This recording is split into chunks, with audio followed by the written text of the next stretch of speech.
Firma Editorial. Antes de nada, para quien no lo conozca, presento brevemente lo que es el proyecto. Firma Editorial nació hace cosa de 2 años y medio y nació con la convicción de que nosotros, la necesidad actual, que creemos que existe el libro político en la actualidad. Creemos que, bueno, ahora mismo teniendo en cuenta los grandes conglomerados editoriales, toda la concentración, creemos que hay una especie de oligopolio, ¿de acuerdo? Y entonces nosotros, las editoriales independientes, creemos que tenemos que asumir esa labor de un libro político atrevido y que en un momento dado, pues, bueno, edite cosas que normalmente en el mercado convencional pues, no se encuentran fácilmente. Hasta el momento hemos editado 3 obras en estos 2 años y medio, la última de las cuales es Crisis capitalista y privatización de la sanidad de Ángeles Maestro, que es una médica, diputada de Izquierda Unida fue también, y ahora mismo es militante de Red Roja y UPK. Y es una colección de artículos desde 2008 hasta 2012, donde hace un análisis de todo el tema de la privatización, los últimos 30 años, y hasta la última movilización a favor de la sanidad pública en Madrid, ¿no? Ahora mismo, bueno, en Firma Editorial también nosotros desde un primer momento quisimos editar obras clásicas, ¿de acuerdo? También en la misma línea, de línea política, ¿de acuerdo? Y que en un momento dado, pues debido a diversos factores que no son muy accesibles, ¿de acuerdo? Son obras que en un momento dado pues, son muy difíciles de encontrar, que también únicamente a través de internet, en determinados medios muy poco accesibles, ¿de acuerdo? Y que en un momento dado, pues, como decía Cima Recuperados, tratamos de publicar estas nuevas obras para que no se queden en el depan de la historia, ¿no? Que no se olviden. Hemos querido iniciar esta nueva colección con España contra el Rey, que es un libro de Blasco Ibáñez que se publicó en el año 25 en el exilio de Blasco Ibáñez en París, y que hasta este momento no se ha vuelto a editar íntegramente en España. Únicamente se ha vuelto a publicar los textos que contienen este volumen en la editorial Águila hace ya un montón de tiempo, hace 50 años creo que fue la primera edición. Pero últimamente, el libro últimamente no se ha vuelto a editar como tal, el volumen con los 3 textos que contiene, una nación secuestrada, lo que será la República Española, una colección de artículos que editó Blasco Ibáñez en España con honra. Y bueno, pues los 3 principales motivos por los que hemos querido dar este libro son los siguientes.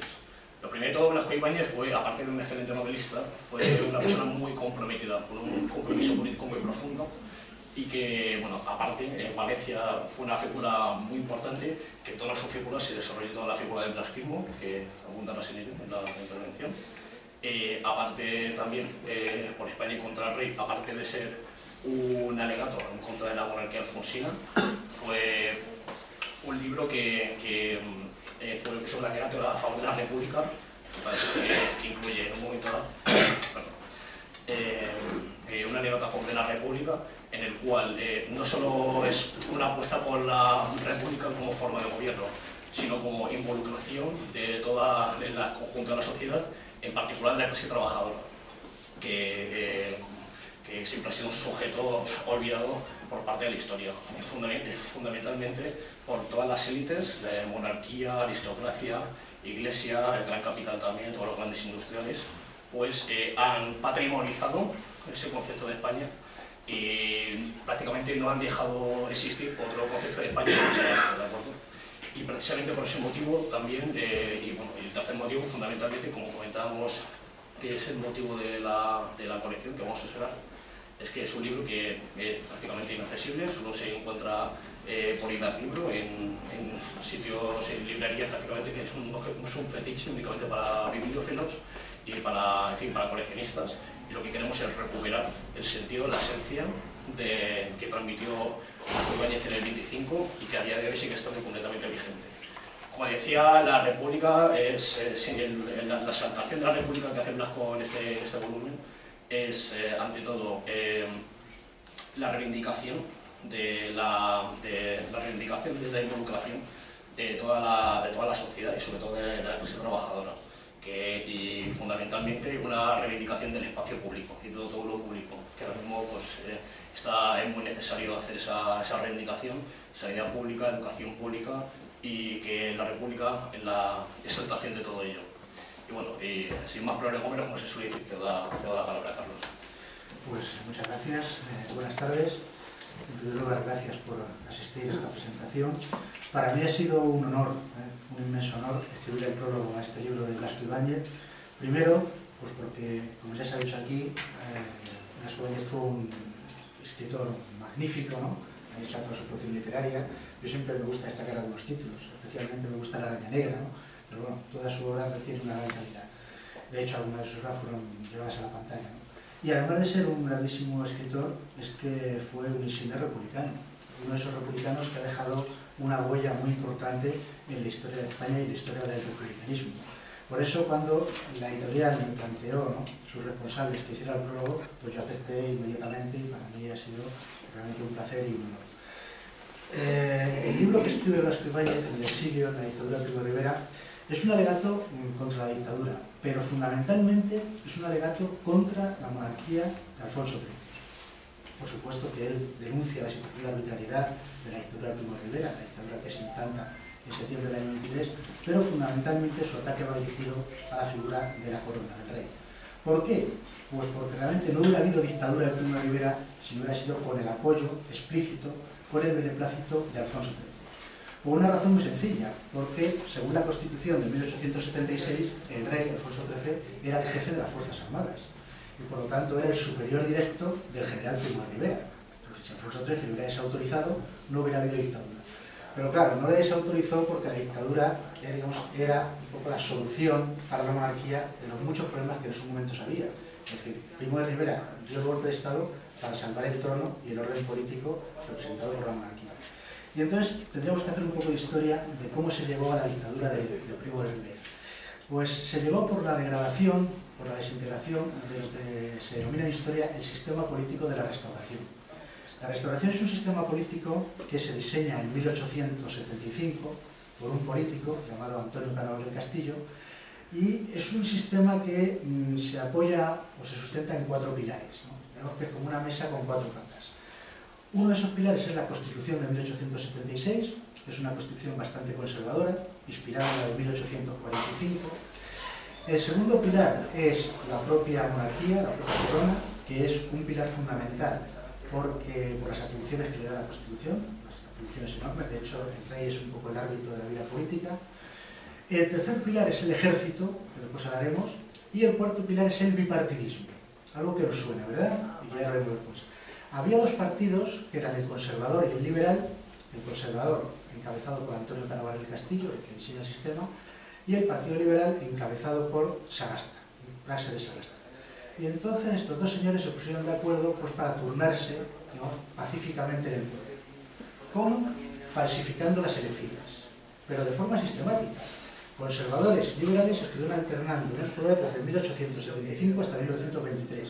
Cuando murieron Canoval y Sagasta, pues llegó otra generación de la casta política. Eran los Maura, los Dato, García Prieto, Alba, etc. Y entonces, ¿cómo se falsificaban las elecciones? Pues todo comenzaba en el Ministerio de la Gobernación. O sea, tocaba elecciones y ese año tocaba que ganara, por ejemplo, el Partido Conservador. Y entonces en el Ministerio de la Gobernación pues, se realizaba lo que se llamaba el encasillado. El encasillado. El encasillado era rellenar unas hojas donde había unas casillas y cada casilla correspondía a una circunscripción electoral.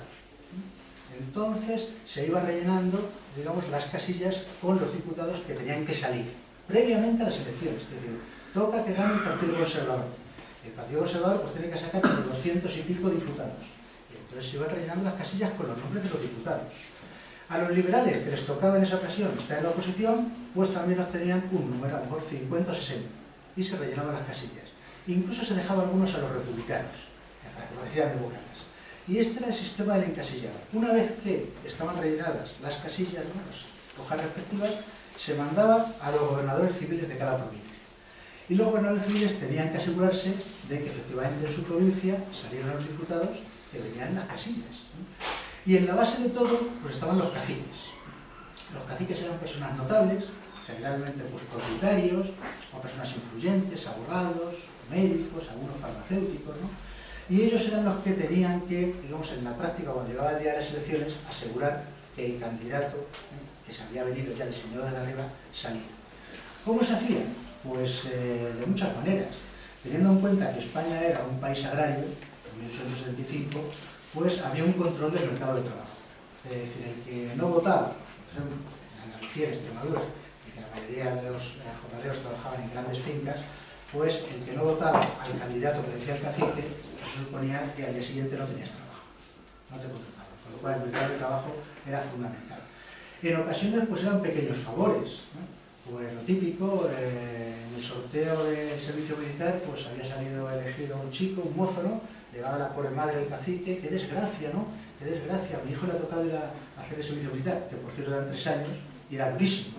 Y entonces el cacique, como tenía poder, tenía influencia, pues decía, no te preocupes, que ya verás cómo esto lo soluciono yo. En ocasiones pues te libraban de pagar determinados impuestos. Todo este sistema de presiones y de favores, pues al final hacía que el candidato oficial saliera elegido. Y en el peor de los casos, si a pesar de las presiones y los favores no salía elegido, el candidato ya del señor de arriba, pues se rompían las actas y se redactaban otras, así, sin ningún problema. Esto es lo que se hacía en las zonas rurales. Y así sistemáticamente pues se alternaban los conservadores y los liberales, Cánovas y Sagasta. Y cuando murieron estos dos señores, ¿no? Pues entonces los siguientes miembros de los partidos, así hasta el año 1923. Es verdad que en las ciudades era más difícil manipular el voto, ¿no? Y ahí es donde salían algunos diputados de la oposición, pero teniendo en cuenta que España era un país fundamentalmente agrario y que la ley electoral primaba al campo respecto a la ciudad, pues así se mantuvieron los conservadores y los liberales durante años y años. En una palabra, Cánovas y Sagasta, que eran dos delincuentes. Sí, dos delincuentes, porque falsificar las elecciones es un delito. Y sin embargo, como aparecen en los libros de historia de España, como grandes políticos. El gran político conservador, Cánovas del Castillo, que hay una plaza, ¿no? Una plaza en Madrid muy céntrica, ¿no? Y Sagasta, pues tiene una calle, ¿verdad? Después de Génova que viene Sagasta, otra calle también principal. Y esto es como se escribe la historia de España, ¿no? O sea, dos señores dedicados a manipular las elecciones, a falsearlas, pues resulta que son insignes políticos. Y de hecho hay una fundación, que es la Fundación Cánovas del Castillo, ¿no? Que por cierto, Cánovas del Castillo es que era lo peor de lo peor, ¿eh? Era historiador. Pena no decirlo, pero bueno, ya saben que en todas partes hay ovejas negras, ¿no? Y por eso digo, porque yo soy historiador.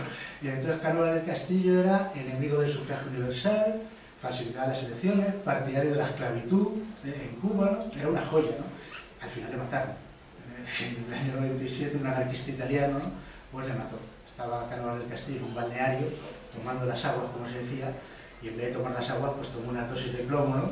Y ahí se acabó la historia de Cánovas del Castillo. Pero bueno, no importaba, se sustituyeron otros políticos, ¿no? Maura, Gato, etc. Entonces este era el sistema que se diseñó en 1875. ¿Qué ocurre con los años? Pues que el sistema empieza a desgastarse, empieza a desintegrarse, por dos razones fundamentales. Una, por las derrotas militares. Hay una serie de crisis del sistema de la restauración que coincide con graves derrotas militares. Por ejemplo, pues el año 98, esto sabemos, ¿no? La pérdida de Cuba y Filipinas. El año 9, la aventura colonial de Marruecos, el Barranco del Lobo. El año 21, desastre anual. De tal manera que estos desastres militares, ¿no?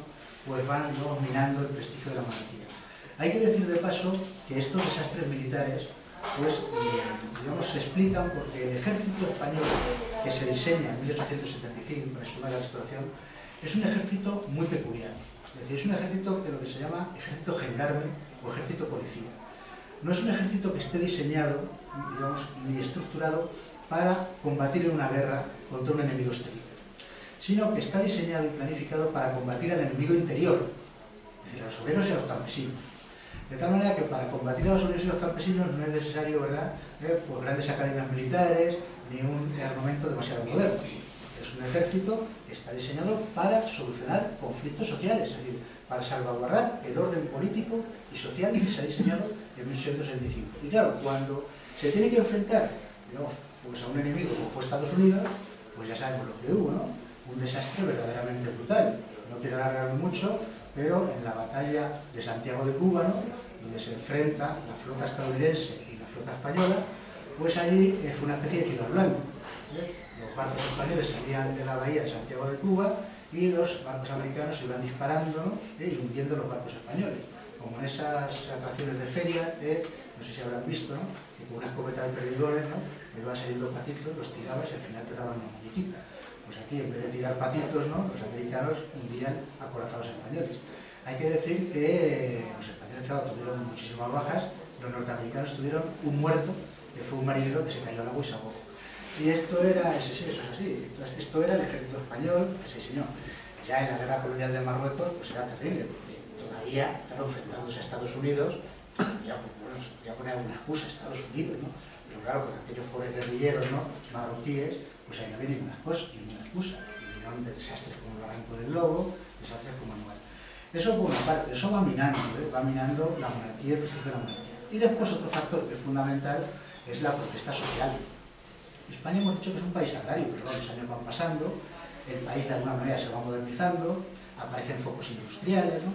Y entonces pues surge una clase obrera muy combativa, que se organiza básicamente en dos grandes sindicatos, que es la UGT socialista y la CNT, anarcosindicalista, y entonces pues las protestas sociales son muy intensas en el país. Hay una lucha de clases muy intensa. ¿Por qué? Porque mientras que en otros países de Europa pues se han diseñado algunos sistemas de seguridad social, en este caso Alemania, de Francia, en España no. En España es que la clase obrera, el proletariado y los campesinos están totalmente desvalidos, es decir, no hay prácticamente leyes sociales. Y por lo tanto el enfrentamiento social es muy agudo. ¿Y qué ocurre? Que como ese enfrentamiento social es cada vez más agudo, la represión también lo es. Y esto va desacreditando enormemente al sistema. Porque claro, en cuanto había protestas sociales fuertes, quien salía a la calle no era la policía, la Guardia Civil, que también salía, sino que generalmente lo que hacía la monarquía era declarar el estado de guerra y sacar a ese ejército que era incapaz de ganar una batalla a un enemigo exterior, pues las batallas las ganaba asesinando en masa a obreros y campesinos. Esto es lo que ocurre, por ejemplo, en 1917. En 1917 el PSOE convocó una huelga general, revolucionaria, que acababa con la monarquía. Bueno, pues en las calles hay más de 100 muertos entre la clase obrera, ¿no?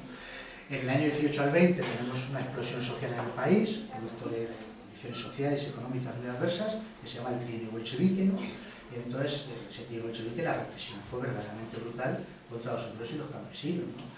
Lo mismo pues en Barcelona, que decir, esta era la tónica de la monarquía. Y entonces, entre los desastres militares y la nueva protesta social, el sistema fue, digamos, resquebrajándose. A partir de 1917 el sistema prácticamente se desintegra. Entre gravísimas protestas sociales, los propios partidos turnantes se van fragmentando, ya no hay, como antes, pues, dos figuras selleras, que eran Cánovas y Sagasta, sino que ahora los conservadores están divididos, ¿no? Mauristas, gatistas, ciervistas, ¿no? Los liberales igual, garciapretistas, albistas, romanistas, y entonces todo eso hace que el sistema, digamos, pues vaya viniéndose abajo, y en el último extremo hay un desastre militar en el año 21, que es el desastre de Anual, donde aquellas cávilas, aquellas guerrillas marroquíes, pues matan a más de 10.000 soldados españoles. Un desastre absolutamente increíble. Estamos hablando de un ejército regular contra unos guerrilleros, esta vez no es Estados Unidos, ni es una gran potencia. Y eso causó una enorme conmoción en el país. De hecho, pues abrió una comisión de investigación, se encargó un general, el general Picasso, apellido igual que el pintor, pero que no tiene nada que ver con el pintor, y entonces este hombre elaboró un informe, que se llama así, Informe de los expedientes de Picasso, y que tenía que ser discutido en las Cortes. Y claro, esa discusión iba a ser muy seria, porque el expediente Picasso revelaba gravísimos casos de corrupción en el norte de Marruecos, y apuntaba muy alto. En realidad, el responsable último de la derrota de Anual, que fue terrible, ¿no?, pues era Alfonso XIII. De tal manera que si el informe, el expediente, se discutía en las Cortes, pues probablemente sería el fin de la monarquía. Y casualmente, pocos días antes de que el informe, el expediente, se discutiera, Primo de Rivera dio el golpe de Estado, en septiembre del 23. Una de las primeras cosas que hizo la dictadura, ¿cuál fue? Cerrar las Cortes. Y por lo tanto ya el famoso expediente Picasso no se discutió, y ya no se discutió nunca, se metió ahí en un cajón, estuvo desaparecido durante mucho tiempo, después se recuperó una parte sustancial, pero no toda, y ahora sí, va a estar editado, ¿no? Pero digamos que la dictadura llegó, en una palabra, para evitar, digamos, la caída del trono de Alfonso XIII, que a la altura del año 23 estaba completamente desprestigiado. Entre las cosas que aportó Alfonso XIII a España, pues fue, para que vean qué tipo de persona era, fue la introducción del cine pornográfico. El cine pornográfico llegó a España gracias a Alfonso XIII, porque este hombre pues mandaba a algunos directores amigos a hacer unas películas porno, que después él se ponía ahí en su despacho, en su gabinete, pues a verlas. Estas eran las cosas que se dedicaba, aparte de sus latrocinios, sus corrupciones, sus represiones múltiples, ¿no?, de sus múltiples amantes, etc. Y todavía queda algún fragmento de alguna película de esas. Ustedes se meten en YouTube y tal y ponen Alfonso XIII, películas porno, todavía queda alguna escena así escabrosilla de un cura desnudando a una señora, cosas muy edificantes, ¿no? O sea, que Alfonso XIII pues, nos aportó algo. Ahora pues dirán, pues el cine pornográfico, por favor, ¿qué haríamos sin él? Por lo tanto, merece una cierta consideración. Estas son las cosas que denuncia Blasco Ibáñez en su libro, ¿no? Y apuntando directamente a la monarquía, a sus corrupciones terribles, a sus arbitrariedades, y él, por supuesto, ve que la solución no es una reforma, digamos, del sistema de la Constitución del 76, sino que es la República. Y en ese sentido hay un paralelismo, pues, que yo creo muy interesante entre lo que describe Blasco Ibáñez, ¿no? Esa degeneración del sistema, y la situación actual. Y a esto me voy a referir, ¿no? Porque lo otro es historia, pero esto es historia más viva y más reciente. El sistema de la restauración hemos dicho que se basaba en 4 pilares, ¿no? Que era pues, la Constitución del 76, la corona, el bipartidismo y el ejército. El sistema que tenemos nosotros ahora es muy similar. Es el sistema que se diseña en la transición, en esa transición que nos han dicho tantas veces que era modélica, democrática y pacífica, y que no fue ninguna de esas cosas, sino todo lo contrario, ¿no? Y se sustenta también en 4 pilares. Allí teníamos la Constitución del 76, y aquí que tenemos la Constitución de 1978, que aunque nos hayan dicho que es una Constitución absolutamente democrática, la más democrática de la historia de España, o sea, desde Atapuerca, desde Roma antecesor, es la más democrática. No es así. Es una Constitución que presenta elementos claramente antidemocráticos. Pues si tienen el coloquio podemos hablar de ello, ¿no? La Constitución más democrática de este país ha sido la republicana.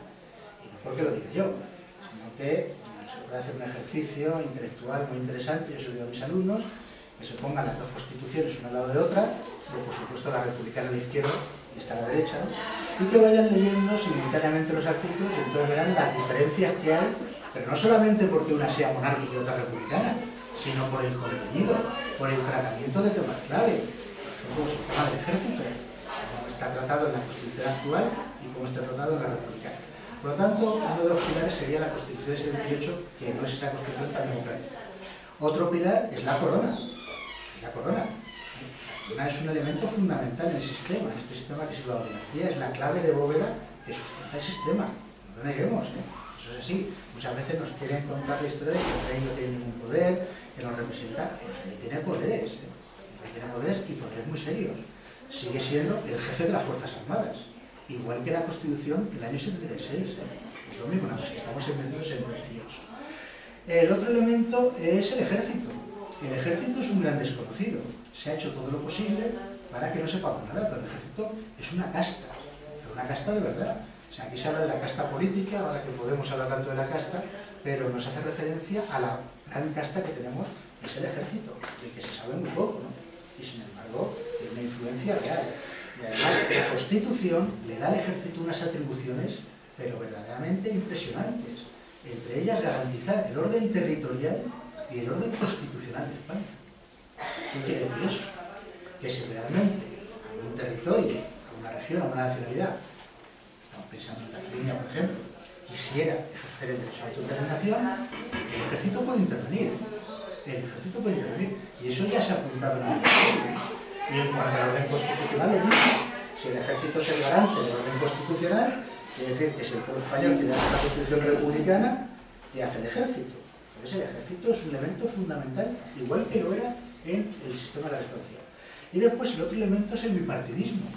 No nos engañemos, ya no se llaman conservadores y liberales, pero hay 2 partidos que se han ido turnando en el poder, que es el Partido Popular y el Partido Socialista Obrero Español.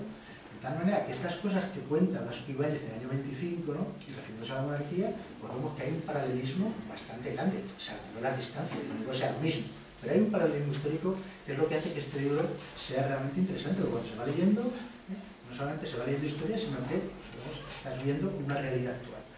¿Qué ha ocurrido con el sistema actual, con esto que se llama monarquía parlamentaria? Que durante unos años se ha podido mantener. Se ha podido mantener. ¿Por qué?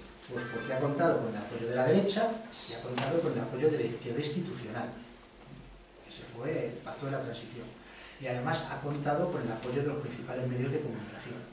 De tal manera, pues han hecho creer a la gente que esta es la mejor constitución y este es el mejor orden político que hay. Y entonces, entre que la izquierda institucional, PSOE, Izquierda Unida y la derecha lo ha apoyado, y los principales medios de comunicación también, pues el sistema se ha mantenido. Pero ¿qué ha ocurrido en los últimos años?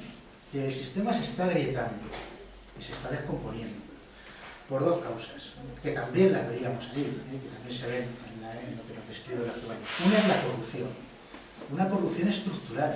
La corrupción que hay en España no es una corrupción coyuntural, sino que forma parte del sistema. Forma parte del sistema. Y por eso no se erradica, porque forma parte del sistema. Tiene su origen en la propia corrupción franquista.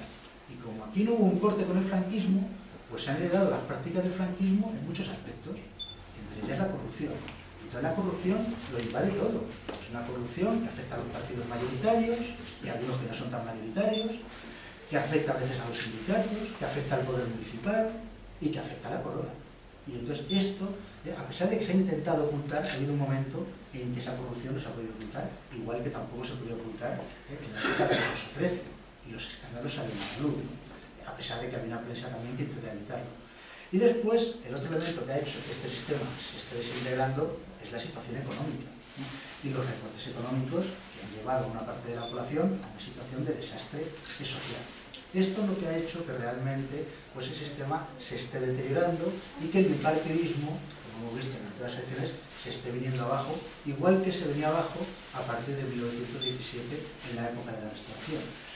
Y ante esta situación un poco, ¿cuál es la salida política? Bueno, pues hay sectores de la población y algunos políticos que piensan que el sistema se podría regenerar. Es decir, la Constitución se podría regenerar.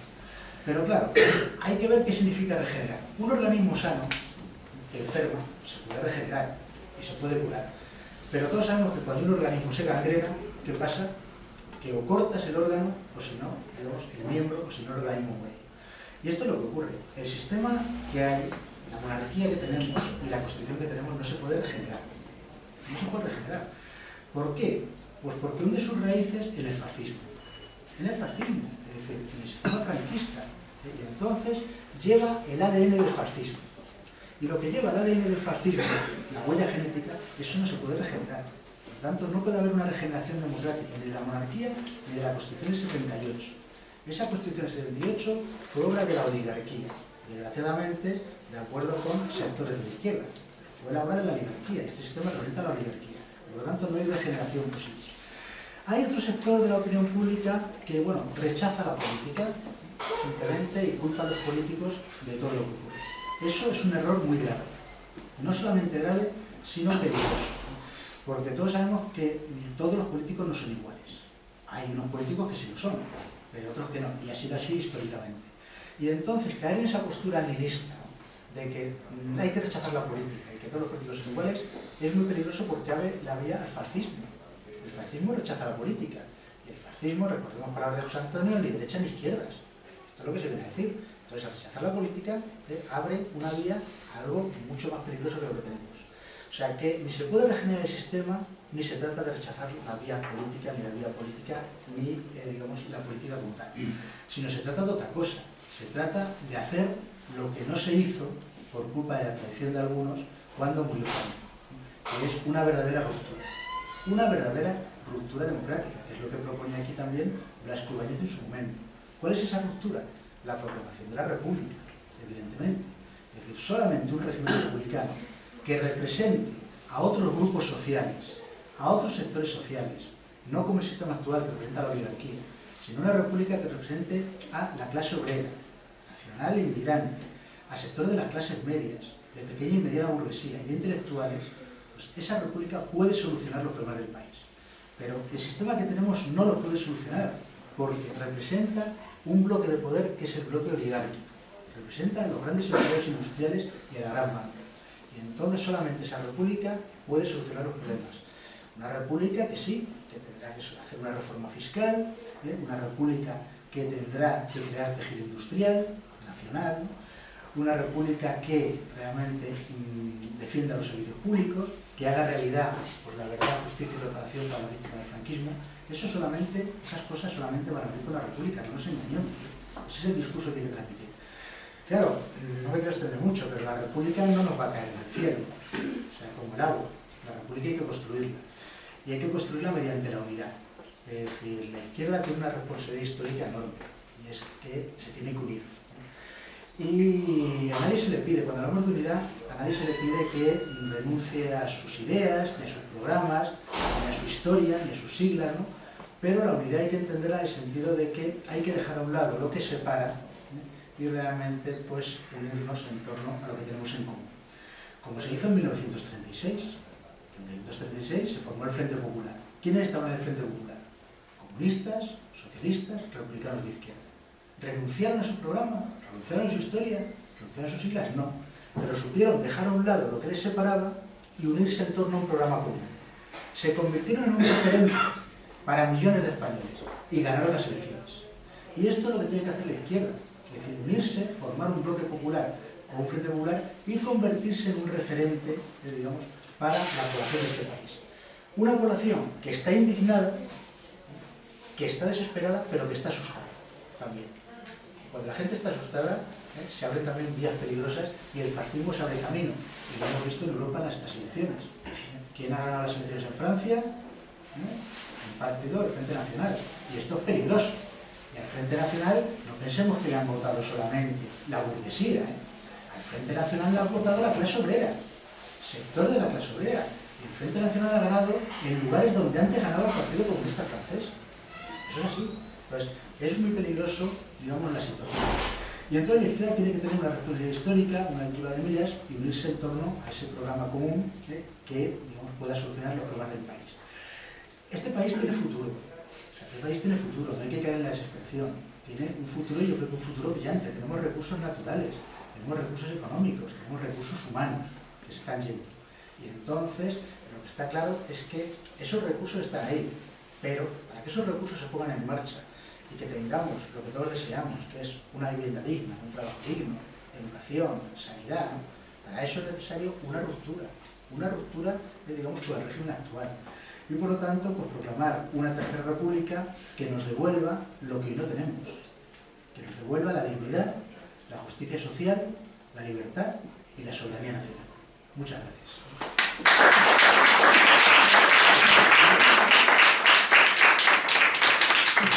Gracias. Bueno, ahora si queréis abrimos un turno de preguntas, si tenéis alguna duda. ¿Nadie? Quería preguntar, entre el 23F y la dictadura de Primo de Rivera, ¿también hay un paralelismo? No, ahí no se llega tanto. Es decir, porque el 23F, bueno, hay muchas teorías, ¿no? Pero no era lo mismo. O sea, no era lo mismo. Es decir, el golpe de Primo de Rivera era un golpe pues, para salvar una monarquía que se estaba viniendo abajo, ¿no? Que estaba en ruinas prácticamente. Hay que tener en cuenta además que cuando Primo de Rivera da el golpe de Estado hay una oposición muy fuerte en el país. Es decir, una oposición que está dividida, no se por de la izquierda, ¿no? Pero hay una oposición muy fuerte. Es decir, hay una CNT muy poderosa, hay un partido socialista, hay republicanos de izquierda, entonces la oposición es muy dura y el sistema está amenazado. En el 23F del año 81 el sistema no está amenazado como tal. Entonces, lo que tenemos es una figura, digamos, como la figura de Juan Carlos, que no tiene mucho prestigio y, bueno, hay muchas teorías, pues una de ellas es que probablemente el golpe sirvió para ensalzar, ¿no? Digamos, su figura, para darle un prestigio que tenía. Pero son situaciones diferentes. En el año 81 el sistema no estaba amenazado. Y hay que decir que en el año 23 el sistema estaba pero muy amenazado en realidad. Y podía haber habido una alternativa republicana en cualquier momento, porque las fuerzas de oposición eran fuertes, tenían una implantación muy importante en el campo, en las ciudades, y entonces se recurría al golpe para evitar la caída de la monarquía. Y en el año 81 no había eso. Lo que había era otras circunstancias, ¿no? De bueno, un monarca que no tenía demasiado crédito, ¿no? Y en marcha ciertas operaciones militares, pero no es equiparable. No es equiparable la situación del año 81 con la situación del año 23, porque en el año 23 la restauración prácticamente se puede decir que ha terminado. Los partidos estaban totalmente desprestigiados, no se mantenían. Lo que faltaba era que esa oposición que había en el año 23 se hubiera unido, ¿no? Que se hubiera unido los socialistas, los anarquistas, los nacionalistas catalanes, pero claro, aquí cada uno tenía proyectos diferentes y al final lo que llegó pues, fue un señor como Primo de Rivera. Y ya, bueno, acercándose al final de la dictadura, pues ya empezó a hablarse de una unión entre republicanos y socialistas, y eso fue la que traía la república. Pero son situaciones bastante dispares. Podemos intervenir cualquiera más, una especie de coloquio. hemos hablado mucho de Blasco Ibáñez, porque bueno, bien hemos hecho referencia a la ciudad histórica, pero bueno, Blasco Ibáñez era una figura señera, ¿no? Es decir, en Valencia el republicanismo valenciano es muy importante, ¿no? Quizá poco conocido, ¿no? Se habla mucho de otros políticos que hombre, han sido más importantes en el sentido de ejercer cargos institucionales, ¿no? Como fue Azaña, ¿no? Pero realmente Blasco Ibáñez dejó una huella importante y aglutinó en torno a él a una parte importante de la población. De hecho, Valencia pues fue una ciudad republicana, es como Madrid. Lo que pasa es que los tiempos cambian, ¿verdad?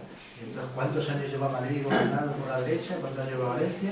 Pero Madrid y Valencia eran dos ciudades donde había una opinión pública republicana. Piensen, por ejemplo, en Madrid, lo digo porque es más cercano, ¿no? Porque yo nací en Madrid, que cuando se proclamó en las elecciones municipales del 12 de abril del año 31, que son las que van a traer la República 2 días después, en todos los distritos de la capital, pero en todos, hasta el barrio de Salamanca, ganó digamos, la candidatura republicana, que tuvo 3 veces más votos que la candidatura monárquica.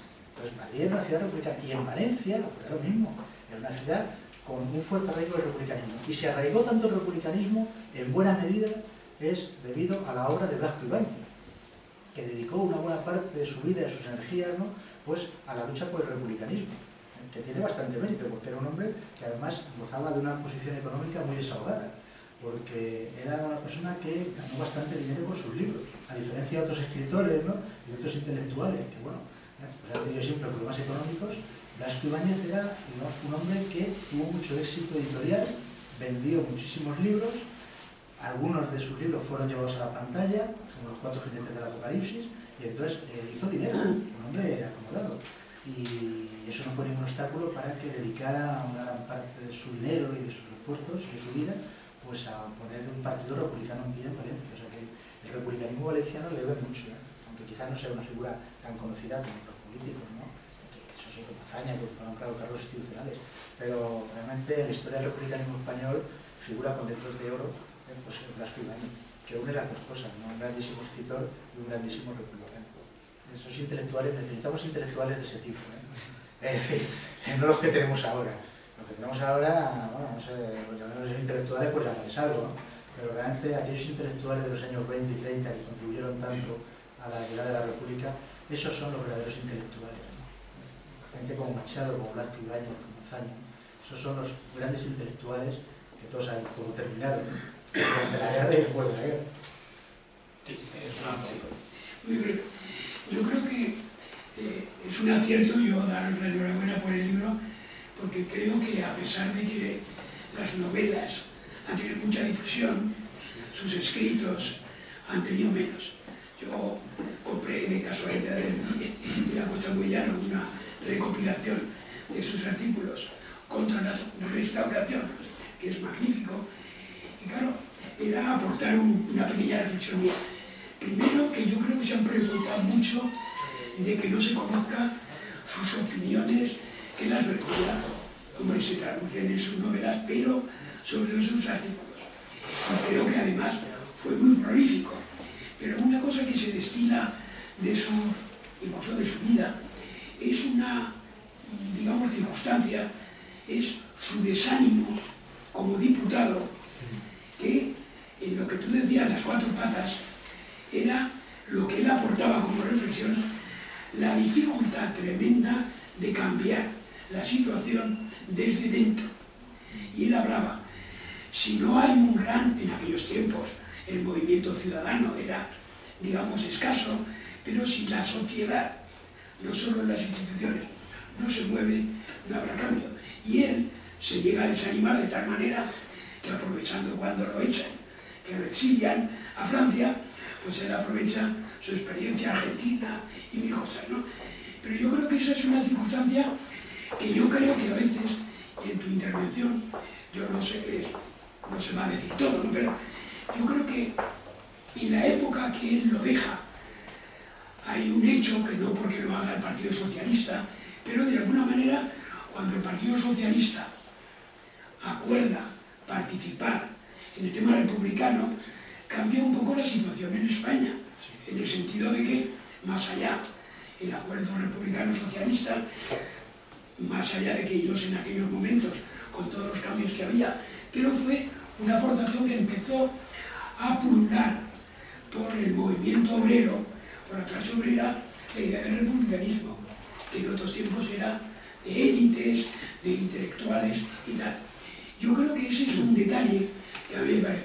Por tanto, a mí una aportación de él es que para que traigamos la república, yo creo que vencer la pata, como tú decías, de los grandes seguros que le montan pues a esta situación y a la anterior. Una de las grandes dificultades, perdonad que me extienda, es el tema dificultoso de la participación en este país. Podemos participar todo lo que queramos, animo a no sé qué, pero ¿quién puede convocar un referéndum? ¿Sirve para algo recoger 1,5 millones de firmas? Comisión Constitucional y a la carta pelea. Está blindado el tema de la participación, pero la participación ciudadana es vital para cambiar el mundo. Yo apoyando de manera que me pareció un hallazgo breve artículo. Y para terminar, yo creo que también es el tema del republicanismo. A veces, yo creo que él lo hace mucho y por eso yo me alegro de vuestro libro, es que parece, y no hay más que ir a ciertas reuniones por ahí, un poco cuando se habla por un proceso constituyente, que tú aportas la idea de la república y dices, ¿pero qué más da? Pues el caso es el gobierno del pueblo, tal, y está tan devaluada la idea, que yo creo que es un acierto el que aportéis el libro, porque para mí, una de las ventajas que tienen esta gente, porque son minoría en España, y por tanto tienen, si quieren seguir mandando como lo están logrando, tienen que garantizar que participemos poco, ¿no? Como dice el exdirector de la ABC, ojo, que como no controlemos, gana el Frente Popular y nos da la República, y lo dice 1000 veces. Y esa, aquí dice que son mayoría, y entonces, pues claro, hay que... Pero a mí me parece un acierto, y enhorabuena por el libro, porque me parece que es una vez. Por cierto, que en el Ateneo hubo una charla y decía, pero ¿cómo un hombre tan importante no tiene calle en Madrid? Es que la calle de la Princesa se llamaba Blasco Ibáñez y le cambiaron el nombre. Bueno, pues yo coincido plenamente con sus reflexiones, que son muy acertadas. Sobre lo que ha dicho, de que claro, se conocen mal su obra literaria que sus escritos políticos. Esto ocurre como con otros escritores, es decir, que eso para mí es intencionado, sin caer en conspiraciones ni en conspiranoia, pero eso es así. Es decir, y ocurre no solamente con Blasco Ibáñez, sino ocurre con Machado y con muchísimos escritores que se resalta la faceta literaria, ¿no? Y se oculta la faceta política, porque me interesa. Cuando las dos cosas van estrechamente unidas, es decir, es inseparable, es decir, la obra literaria de Blasco Ibáñez de su republicanismo, de la misma manera que es inseparable la poesía de Machado de su republicanismo. Pero claro, todos sabemos, y por qué se hace, se intenta un poco pues ocultar la parte política porque es que no interesa, pues son republicanos, igual que Alberti comunista, claro, es Miguel Hernández, es inseparable, es su producción literaria de su producción, pero se tiende, claro, por razones obvias, ¿no?, a hacerlo. Y también estoy de acuerdo con eso que ha hecho la Conjunción Republicana Socialista, ¿verdad? Desde el momento en que hay ese acuerdo, que además gracias a ese acuerdo Pablo Iglesias ha elegido diputado en Madrid en 1910, cuando realmente el PSOE y los republicanos llegan a un acuerdo, ¿no? Y entonces es cuando efectivamente el republicanismo empieza a ganar un poco más audiencia, ¿no? Y respecto a ese escepticismo, desengaño de Blasco Ibáñez, pues es cierto, ¿no? Es decir, es cierto, porque claro, desde dentro se ve claramente que hay una imposibilidad, porque claro, el sistema tiene unas estructuras muy consolidadas y es muy difícil. No quiere decir que no se tenga que actuar dentro de las instituciones, porque él estaba también lo hacía, ¿no? Pero es verdad que cuando nos hablan del proyecto constituyente y reforma constitucional, esto es irreal. Es irreal porque hay un sistema muy blindado, como usted ha dicho muy bien, y con unas estructuras muy bien articuladas, ¿no?, que impide completamente que el sistema desde dentro sea, digamos, minado, ¿no? Eso es muy difícil. Al final, ¿qué ocurrió? Que bueno, la monarquía de Alfonso XIII no se pudo restaurar, vino la República, ¿no? Y aquí no se va a poder restaurar porque aquí está diseñada para que no haya esa restauración. Entonces, toda esta gente que insiste en estos temas de, bueno, la regeneración democrática y tal, pues no sé si se engaña a sí mismo o es que nos quiere engañar, ¿eh? Esto habría que hay de todo, ¿no? A lo mejor hay gente de buena fe, no digo que no haya gente de buena fe porque existe, ¿no?, que piensa que, bueno, la Constitución está secuestrada. Y fijaos lo que dice en el artículo tal de la Constitución, el derecho a la vivienda, si esto se ejerciera. La cuestión es por qué no se ejerce. O sea, ¿por qué la Constitución del 78 no se ejerce sus artículos, ¿no? No se aplica porque es imposible. Porque detrás de esa Constitución hay unos poderes O sea, hay unos poderes sociales, que son los que impiden, claro. O esos poderes sociales se derriban, pues es imposible hacer un cambio. Pues esto es como a veces cuando se habla de si se puede reformar la Unión Europea desde dentro, ¿no? Y hacer una Unión Europea más social. Esto yo tengo mis dudas, ¿no? Mis dudas serias de que esto se puede hacer. No quiere decir que no haya que participar en las elecciones parlamentarias. Y otra cosa es que tal como está diseñada la estructura de la Unión Europea, esto se pueda cambiar desde dentro. Yo tengo mis dudas, pero tampoco soy un especialista en derecho comunitario. Pero tengo mis dudas. Ahora, lo que no tengo ninguna duda es que esto que tenemos desde dentro no se puede cambiar. Eso es claro. La alternativa tiene que ser otra. Estoy muy de acuerdo con sus reflexiones. Yo, Carlos, si me permites una pregunta, sí. O sea, para mí el gran paralelismo que existe entre la época de la que yo pesco el libro, en el 25 y a día de hoy, es que de igual manera sigue habiendo ese concepto patrimonial de España entre la monarquía, la aristocracia, la iglesia y el gran capital y los grandes empresarios. A día de hoy se sigue manteniendo exactamente igual esa alianza de intereses. Y cualquier otro concepto de España que salga de cualquier tipo de voluntad popular o de cualquier iniciativa ciudadana es como anti-español. Bueno, ya estás aniquilando la historia de 5 siglos del país. Efectivamente, yo lo apunto en el prólogo, Sí. Es decir, que hay ese concepto patrimonial y después del patriotismo exclusivista, ¿no? Es decir, aquí solamente hay un concepto de España y los españoles que son la derecha y punto, ¿no? Y los demás no saben lo que son. No sé si hemos venido de Marte o de otro planeta, ¿no? Y entonces esto hay que combatirlo también, porque Blasco Ibáñez y otros intelectuales eran verdaderos patriotas. Sí, hablaban de España, no tienen ningún problema, pero con un patriotismo diferente, el patriotismo republicano, el patriotismo popular.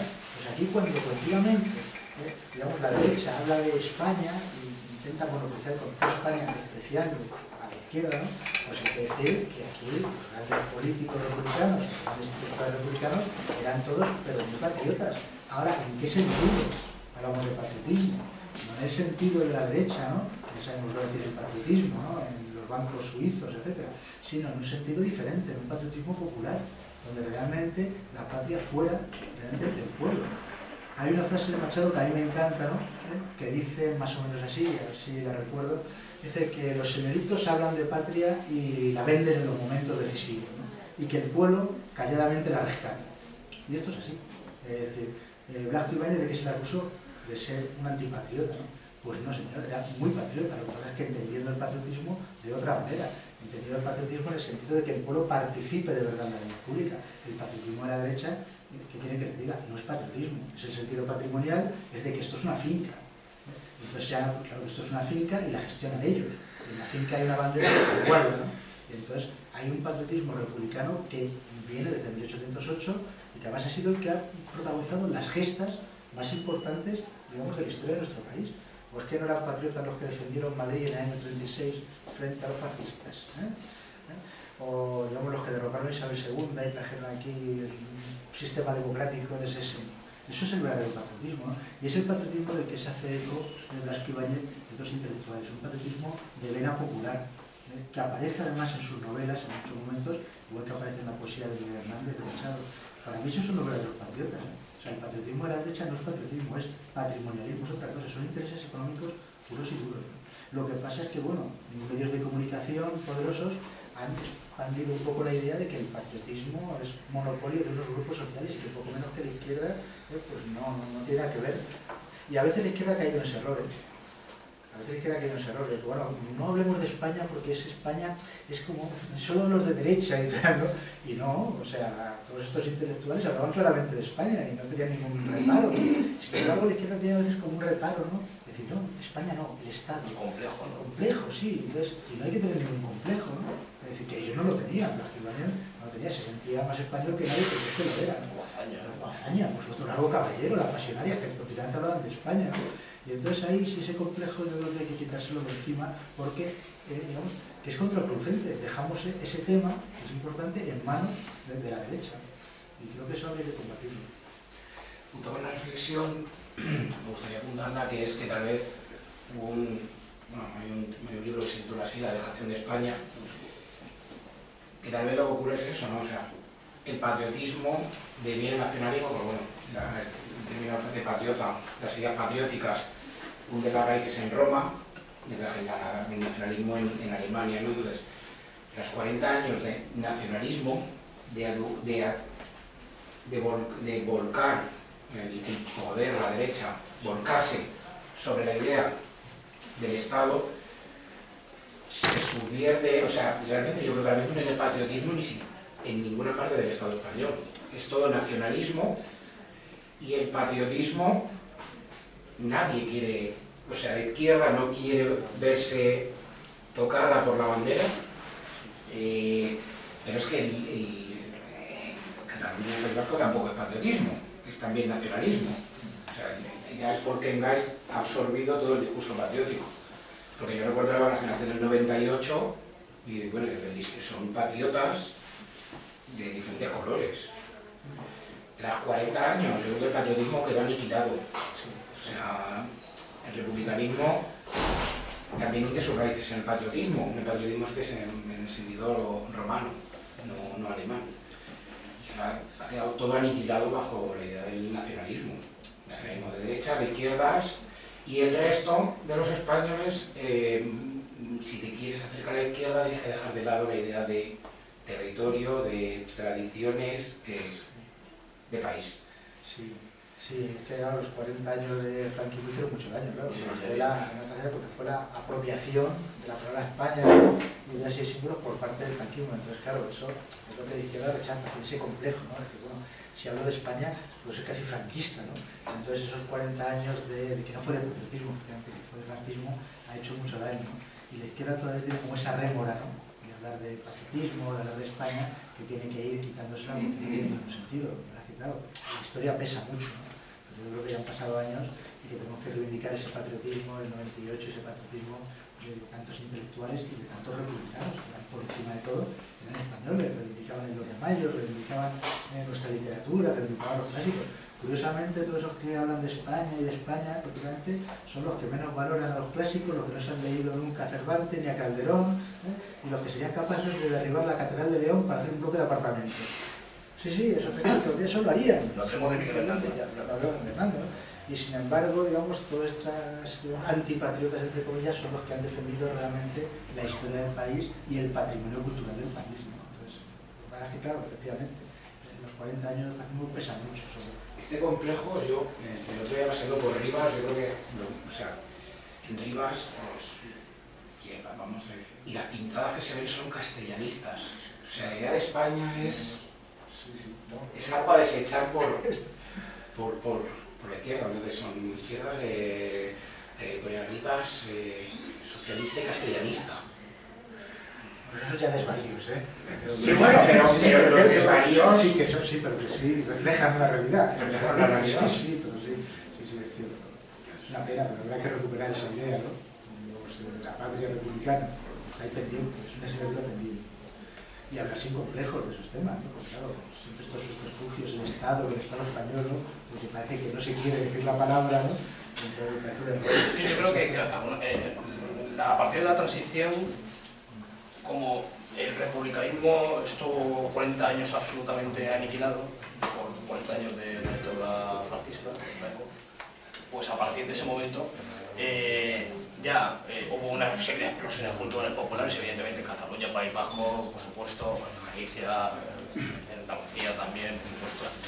Y claro, o sea, como la izquierda, digamos que no estaba ese republicanismo rehabilitado, pues ya salieron otra serie de expresiones populares que, digamos, a modo de reflejo, ¿no? También de esas reivindicaciones populares en Cataluña, País Vasco y demás. Sí, efectivamente. Claro, ha habido en la transición fue muchas cosas. Fue una gran estafa, pero una de ellas fue efectivamente intentar por todo el medio borrar, digamos, el tema de la república y el republicanismo, pero borrarlo de raíz. Y no solamente ahí es la derecha, sino que no solamente es la derecha, sino que es el PSOE, es el Partido Comunista, y entonces ahí hay una especie de pacto, igual que hay un pacto para blindar a la monarquía y que no se hable de sus escándalos ni sus corruptelas, pues también hay un pacto para, digamos, que el republicanismo se olvide completamente, ¿no? Y entonces, claro, ha costado mucho que aparezcan banderas republicanas en las calles. Es que ha costado muchísimo. Es decir, incluso en los mítines del Partido Comunista, en aquellas fiestas, gente que ondeaba una bandera republicana y se la quitaban de las manos. Quiere decir que la transición fue, entre otras cosas, el intentar borrar de la memoria histórica del pueblo español la idea de la república. Cuando el PC ya jura la bandera constitucional, Claro, o sea, recordemos que cuando el PC es legalizado, ¿verdad? Está legalizado, y hay aquel movimiento de militares y el ministro de Marina pues dimite, pues entonces inmediatamente sale Santiago Carrillo en una rueda de prensa y entonces se presenta allí ante los medios y que tiene a un lado la bandera comunista y a otro la bandera roja igualda. Entonces, claro, eso es muy es un hachazo tremendo, ¿no? Y claro, si el Partido Comunista con realmente la presencia que tenía, la influencia que tenía, pues hacía y decía esas cosas, eso fue realmente tremendo. Que ahora dentro del PC, la juventud del PC afortunadamente se está revisando, ¿no? Todo lo que fue la transición. Pero el hecho de que la derecha y una cierta izquierda se pusieran de acuerdo para sepultar el republicanismo ha sido nocivo, pero nefasto, ¿no? Porque el republicanismo ha estado en las catacumbas durante muchísimo tiempo, había esos actos oficiales en Ateneo, ahora afortunadamente pues digamos ha levantado la cabeza, se ven miles de banderas republicanas, pero hemos tenido una larga travesía del desierto.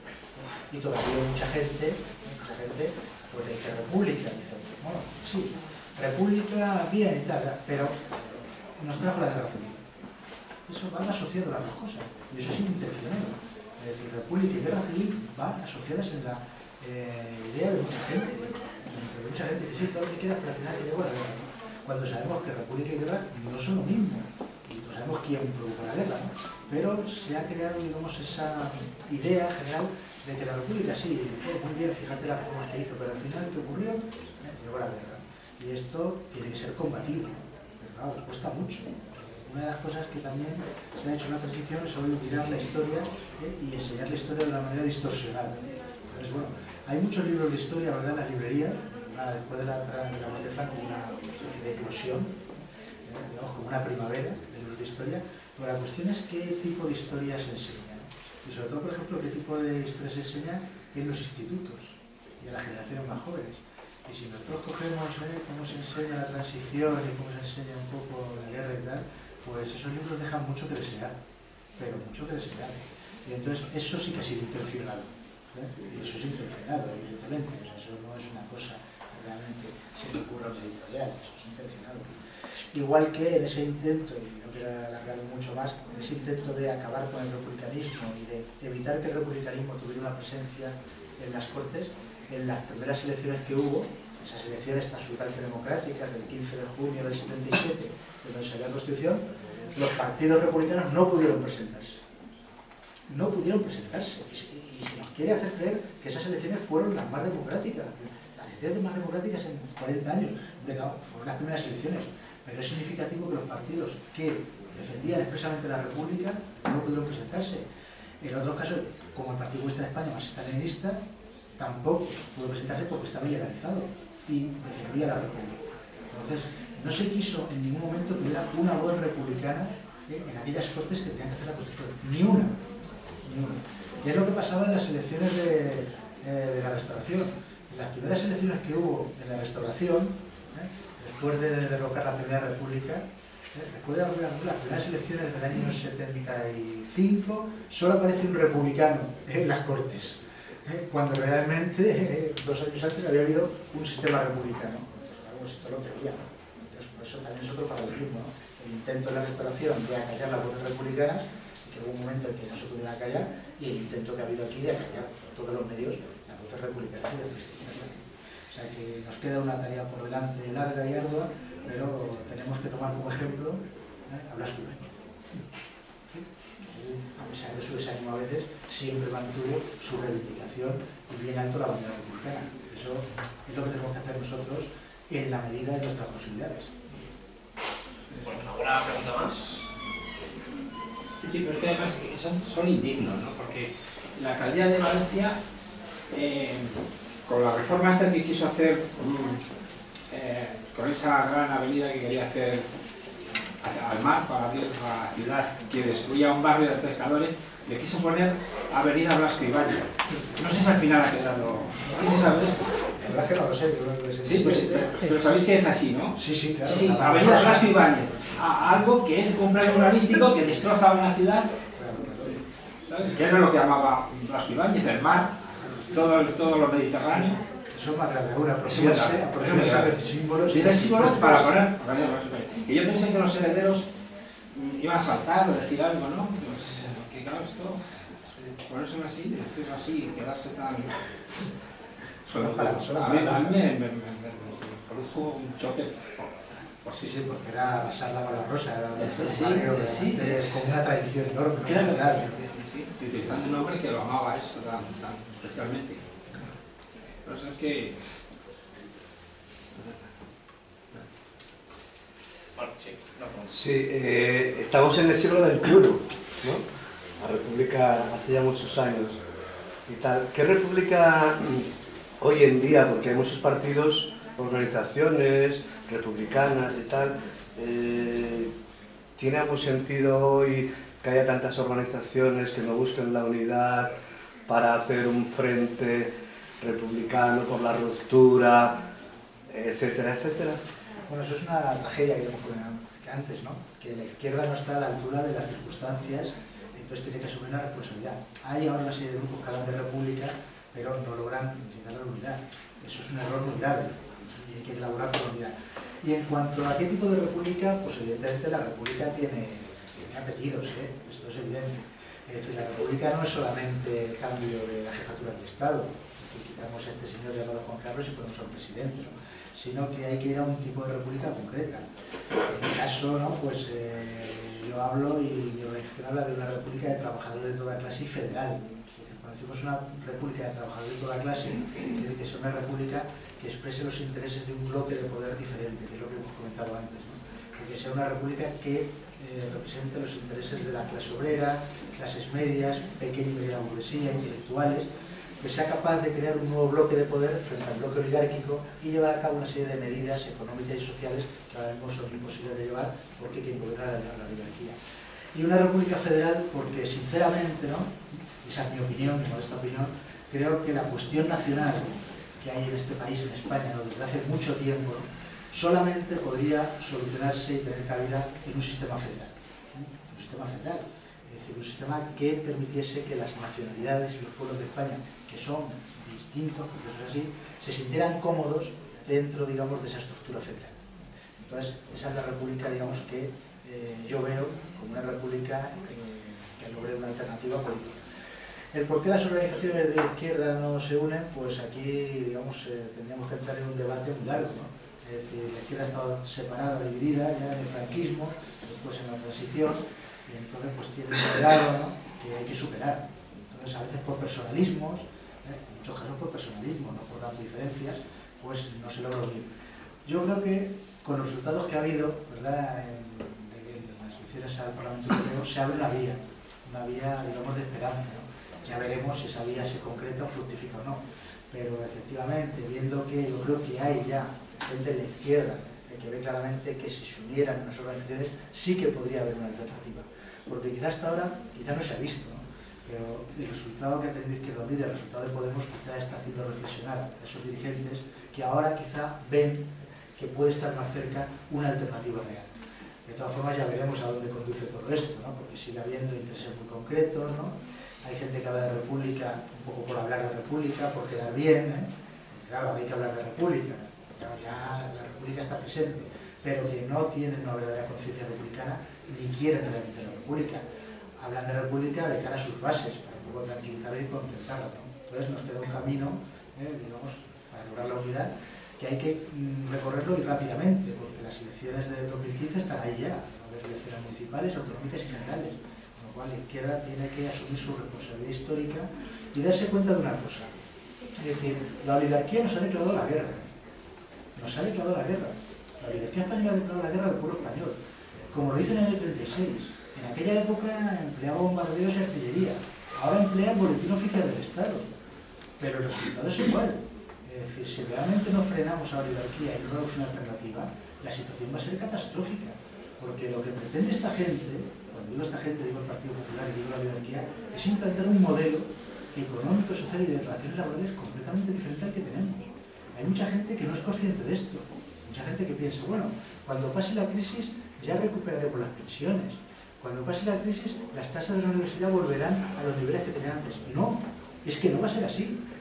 Es que no va a ser así. Este es un modelo que pasa por destruir los servicios públicos y por destruir las organizaciones sindicales. Este es un modelo que se ensayó en tal laboratorio en la Inglaterra de Margaret Thatcher, en Estados Unidos de Ronald Reagan. Es el modelo neoliberal de la Escuela de Chicago. Y entonces, este es el modelo que quieren implantar. Entonces, para impedirlo, hay que ir a la República. Porque cuando ese modelo se implante, realmente va a ser muy difícil revertirlo. Y esto creo que quizá la izquierda, o por insuficiencias teóricas, o por cosas peores, no ha hecho el análisis que tiene que hacer. Pues la única manera de impedir una catástrofe en la que ya estamos, una catástrofe, digamos, de proporciones gigantescas, es la unidad, el Frente Popular, el Bloque Popular y traer la República. Y esa unión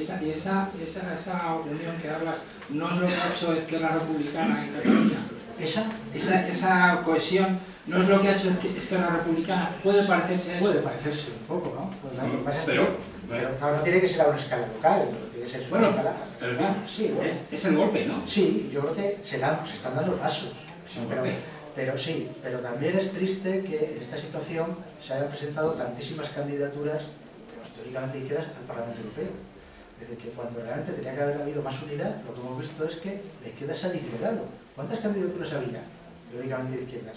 Muchas más que en otras ocasiones. De tal manera que esto hay que subsanarlo rápidamente, porque si en unos momentos de crisis económica, en unos momentos en que realmente se está implantando un modelo catastrófico, la izquierda se divide en numerosos grupos, el partido X, Podemos, el otro. Entonces, claro, esto es una catástrofe. Entonces, aquí hay que sentarse a reflexionar seriamente y garantizar la unidad, porque si no, pues bueno, se van a perder las condiciones objetivas. Es decir, yo creo que hay condiciones objetivas para el cambio, para un cambio real en el país. Condiciones objetivas. Pero no olvidemos que un cambio se da cuando hay condiciones objetivas y cuando hay condiciones subjetivas. Y claro, la condición subjetiva es la unión de la izquierda. Es decir, que si la izquierda no se une, podemos tener 27% de paro, 30, 40, el 30% de la población en pobreza y no pasará nada. Porque las condiciones objetivas, para que realmente lleven a un cambio, tienen que contener también una condición subjetiva, que es un partido o una coalición de partidos que tenga las ideas claras.